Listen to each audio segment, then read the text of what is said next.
Welcome back to One Comic Book a Day, where we're covering Superman number 28, Lamb and Wolfingham.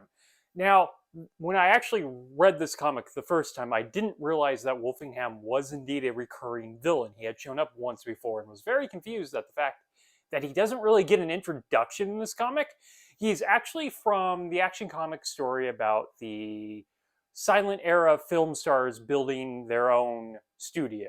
I believe that was The Comedian Takes a Vacation or a Holiday. Well, it turns out Wolfingham is the con artist who started that studio in the first place with no plans to actually make money other than using the money they brought up as capital to pay himself and his cronies. Well, Wolfingham is now going to be a recurring villain who sort of looks like Pennybags meets the Penguin. His quick rich schemes generally involve conning a town to thinking it's worthless, and then after he buys pretty much all the property, convincing everyone that they had actually struck it rich. So then he sells back their property for a markup, only for them to be left with nothing because it's not really true.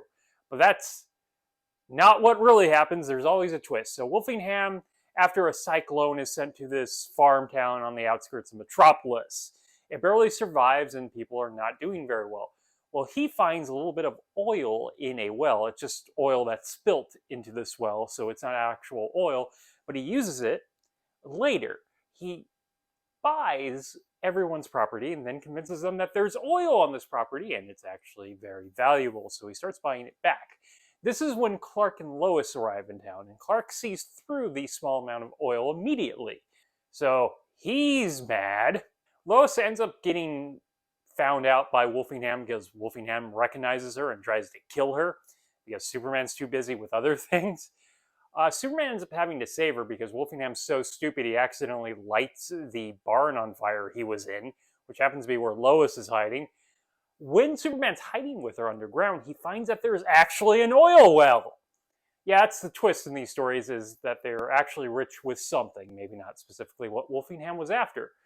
So Superman outsmarts Wolfingham and makes him give back all the money, and in fact, the entire town is now rich, and Wolfingham is left with nothing.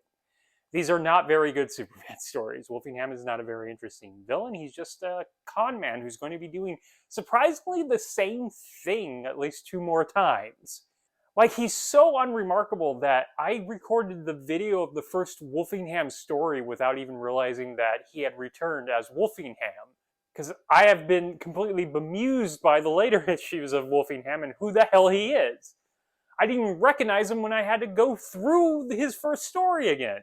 Okay, that is it from Superman number 28, Lamb and Wolfingham. If you enjoyed this video, please like and subscribe, hit the bell icon to get notifications when a new video goes up. I do this Monday through Friday, but Fridays is Bat Friday, where I cover a Batman story in either Detective Comics or Batman. And please join us next time as we ponder the question, whatever did happen to the Man of Tomorrow? How do you buy a whole town if you're broke? Okay, have a great day.